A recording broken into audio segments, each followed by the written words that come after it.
Are we witnessing the dawn of a global left versus right conflict centered on freedom of speech?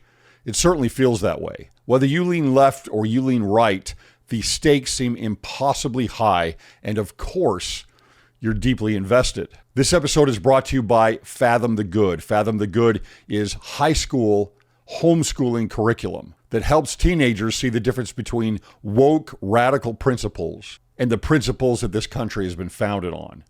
It uses original primary sources of the great thinkers, as well as Professor Ralph Hancock's original text, my good friend from BYU, to help young minds critically consider the human condition. Go to fathomthegood.com. That's fathomthegood.com. There's sample courses there you can see for free. This is what your teenagers need. Here we go.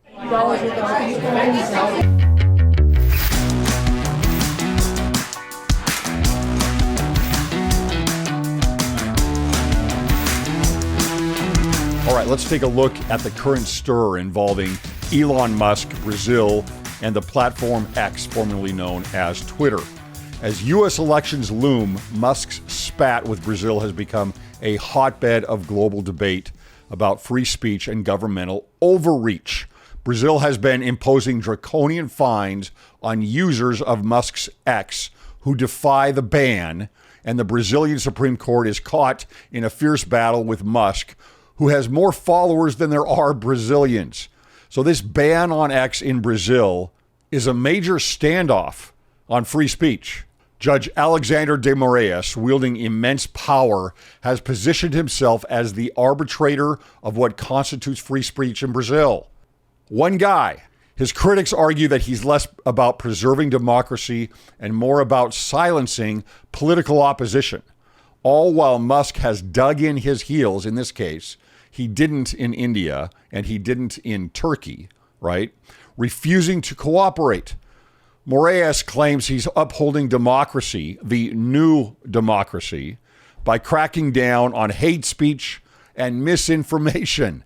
What do you think of those terms, hate speech and misinformation? Who defines hate speech? Who defines misinformation? We're going to get into that misinformation here in a minute, showing that it can come from the very worst places.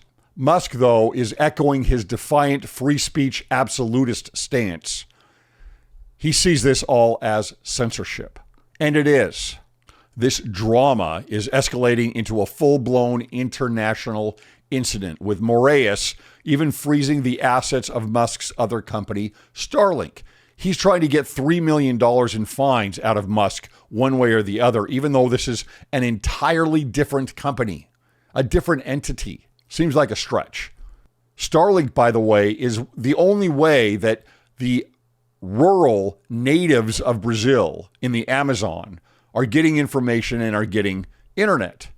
Of course, this Judge Moraes' actions have drawn comparisons to the restrictive practices seen in other countries. And we're going to go over a few of those. But Musk remains unyielding, casting himself as the last line of defense against what he perceives as a creeping authoritarianism. It's creeping in everywhere.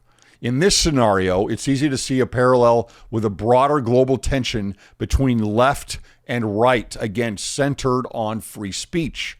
The left using misinformation and disinformation and hate speech as tools for censorship and squelching free speech, while the right is wondering what in the world is going on and how is this happening so fast, almost in an orchestrated manner around the globe.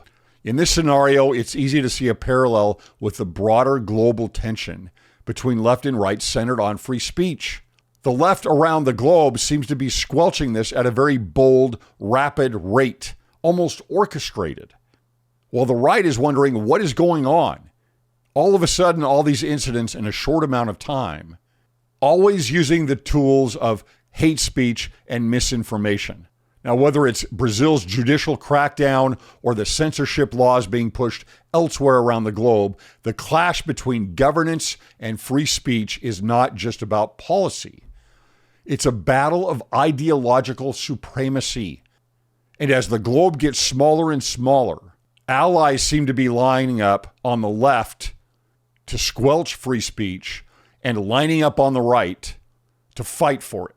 Amid all of this chaos, what's most striking is the silence of those who would traditionally champion free speech. Where are the impassioned defenses from global leaders or institutions like the ACLU? Where did they go?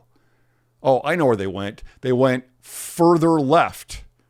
There's an eerie quiet suggesting that the battle lines of this global conflict are being drawn not just in Brazil, but across the world. This is a tale that would make even George Orwell raise his eyebrow and mutter, "I told you so." Let's delve into this conflict with Elon Musk in Brazil just a little bit more here. This is a plot twist that could have been ripped from the pages of any dystopian novel. X, the social media behemoth now under Elon Musk's stewardship, has been unceremoniously shown the door in Brazil. Just in the last couple of days, as the clock ticked past the deadline set by a Supreme Court Justice, Moraes, X failed to comply with demands to censor swaths of content and appoint a local legal scapegoat. Consequently, it has been rendered invisible to its 22 million Brazilian aficionados, approximately 1 in every 10 Brazilians now left to ponder their social media-less existence. The Brazilian elites, much like their comrades scattered across the globe, harbor a particular disdain for X. We're going to see that from right here in the United States. They point accusatory fingers at it for the proliferation of what they term disinformation or misinformation. This is a buzzword that's become as fashionable as it is vague and arbitrary. Since Musk's acquisition and subsequent relaxation of content moderation, X has been blamed for everything from Brexit to Trump's presidency, and now the election of Brazil's own right-leaning maverick, Jair Bolsonaro. The storming of the Brazilian Congress by Bolsonaro's supporters in 2023, well, that was apparently also the responsibility of the platform called X. Now, Judge Moraes, under the guise of combating misinformation and hate speech, right, quotation marks here, and what he creatively labels digital militias, has issued censorship orders that X and Musk have defiantly ignored. These orders, as reported by the New York Times, included the silencing of over 140 accounts featuring some of Brazil's most vocal right-leaning figures and even elected officials. Musk's refusal to turn over this information to this hard left administration in Brazil, it's not just defiance, it's a stand on principle. X is arguing that these orders are illegal and they are unconstitutional in Brazil. And of course, even bigger than that is the principle of free speech. The feud between Moraes and Musk isn't new. It has been simmering since April when Musk labeled Moraes a dictator, which is a label that just might stick given the current circumstances. The Twitter files, a treasure trove of revelations, showed that even before Musk's tenure, Twitter was pushing back against what it saw as politically motivated requests from the Brazilian state. This is not just Musk as some right-leaning free speech maverick. Even left-leaning Twitter, before Musk got there, was pushing back against this hard left administration. I think it's important to see that Brazil's ban of X is not just a footnote in the history of censorship. This is a bold new chapter. Such actions are more typical of regimes where democracy is a word used sparingly and often in quotes. Brazil now finds itself in the dubious company of China, Iran, Russia, and North Korea, maybe even the United States. Right? Countries not exactly known for their commitment to free speech. But the plot thickens further. Brazil didn't just stop at X, as we mentioned previously. They escalated things. Musk closed X's Brazilian offices after staff faced arrest threats and anyone daring to use a VPN to go around the typical internet avenues and identifiers. And we're told that if they access X, they could face hefty fines. Daily fines that are more than the average Brazilian makes in a year. It's clear the real target here is not Musk. It's not the platform. It's not X. It's the users, the everyday folks whom the elite wish to muzzle. This week's ban, coupled with last week's arrest of Telegram's Pavel Durov, the Russian who is a French citizen, signals a chilling escalation in the global war on online free speech. While laws like the UK's Online Safety Act and the EU's Digital Services Act, what an absolute disaster and tyrannical act. While they threaten tech firms with fines for non-compliance, Brazil's move suggests a future where platforms might be outright banned for dissent. You'd expect this in China. You'd expect this in Iran. In Brazil, in Canada, in the UK, in the United States. Brazil in this narrative isn't just a country. It's a harbinger, a canary in the coal mine of digital freedom. If this trend continues, we might all find ourselves in a world where the only tweets heard are those approved by the powers that be. A world where free speech isn't just endangered, it's on life support. Now, I want to go over a few other examples here globally, just recently, that help form this orchestration or apparent orchestration of hard left squelching of free speech.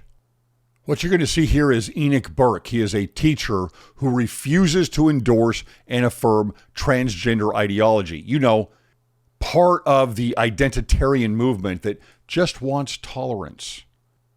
Again, it's not the individuals. There is a movement behind these things. It has an agenda.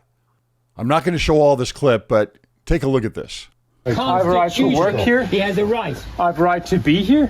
And You're arresting not him. to tell students they need to tell puberty blockers. You're arresting him because he won't endorse transgender ideology. Shame upon you. I don't know, does this remind you of anything? This is in the Western world. When might this come to the United States?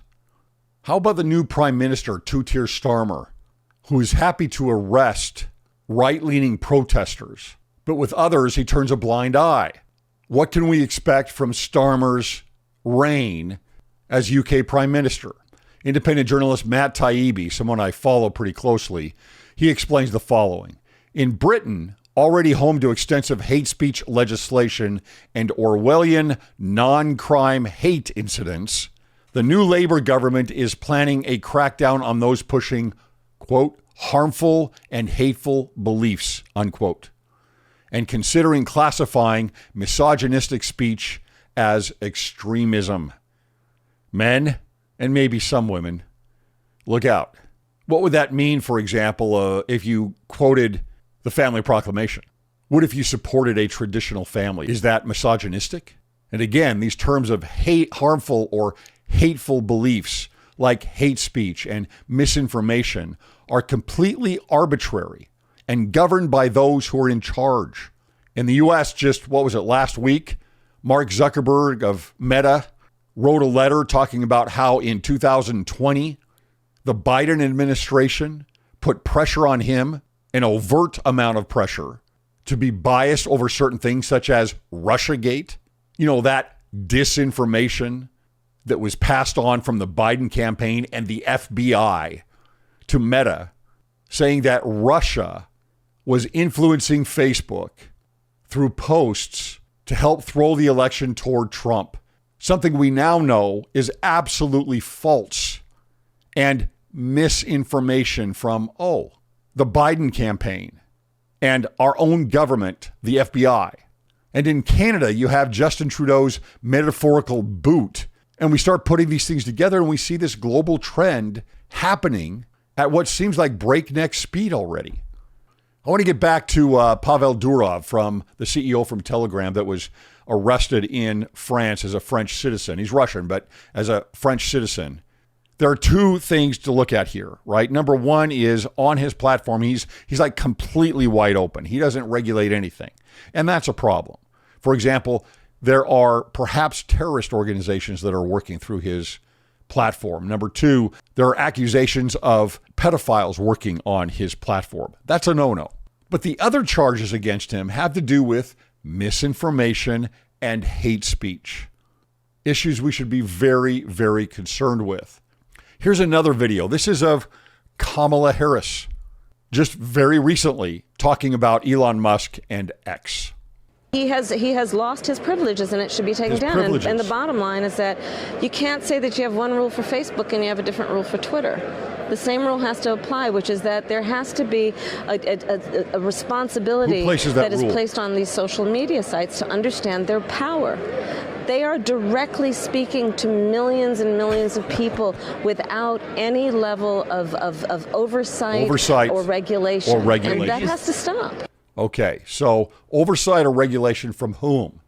The government? Why does X have different rules? Because they're supporting free speech and Facebook is not. Facebook decides who is banned politically from political bias. And where does Kamala Harris come from here saying that he has too much privilege? The privilege of what? Free speech? Free speech is not a privilege. Free speech is a right, Kamala. It's a right. I would want to ask her the question, what would you do with X if you were voted in as president? Are you going to join in with the hard left tyrants against free speech globally? And then I can quote her running mate, Tim Walz, right? The guy running for vice president. He said, there's no guarantee to free speech on misinformation or hate speech, and especially around our democracy. What kind of oxymoron is that? There is no guarantee to free speech or on misinformation or hate speech. Again, who states what is misinformation and who states what is hate speech? What about all the misinformation that was spewed out on COVID-19? Things we know absolutely were flat out lies, and not just lies, but strategic lies. And we all remember how we were influenced under COVID-19 on social media. You couldn't say anything. And yet the government was lying to us. This wasn't just a belief system. This just wasn't an opinion. These were strategic lies. This video here is of Dr. Martin Makary, a Johns Hopkins surgeon. The greatest perpetrator of misinformation during the pandemic has been the United States government. Misinformation that COVID was spread through surface transmission, that vaccinated immunity was far greater than natural immunity, that masks were effective. Now we have the definitive Cochrane review. What do you do with that review? Cochrane is the most authoritative evidence body in all of medicine and has been for decades. Do you just ignore it, not talk about it? Yes, that's what they did. That myocarditis was more common after the infection than the vaccine. Not true. It's 4 to 28 times more common after the vaccine. Okay. He goes on and on here, but again, who's going to regulate the government? Who's going to call the government out on misinformation and be listened to? Freedom of speech is allowing others to speak things that you don't agree with, that you don't like. And as long as they are not advocating for violence, it needs to be allowed, even if you don't agree with it. Most government entities want to follow the EU's DSA, the Digital Services Act, a very concerning document. On a previous episode, we talked about this, how the EU was already threatening X and Elon Musk based on the Digital Services Act. We also have Gen Z, right? The younger generation that's thinking, their thought is that things should be illegal to say based on hate speech, based on microaggressions. We are sliding down a muddy slope. Worst of all, perhaps, the Twitter files showed that lobbyists in Washington are pushing the people's representatives of the United States, Congress, right, to push America more toward the European model with the DSA. Now, the Constitution of the United States, the First Amendment, there's nothing like it in the world. The precedent of law that we have based on that First Amendment, along with the document itself, are the strongest tools against squelching free speech. And we might want to recognize also, and this is very important, the First Amendment is not just free speech. In fact, the first thing it mentions is freedom of religion. Those two things go hand in hand. You remove free speech, you're going to remove religion, or you're going to control it. Imagine Christianity supporting things like the traditional family and being thrown in jail for saying things, whether online or not, or fighting for freedom of religion, even when it goes against what the government is trying to accomplish. Hopefully we don't continue to see these events popping off around the globe, but there's an eerie trend developing. You take those trends along with an internal fight against the United States Constitution. We're going to show you that in an episode coming up here shortly. And you've got a real fight. You got something you need to stand up for. The worst thing anyone can do in a fight against free speech is participate in the spiral of silence. Thanks for listening.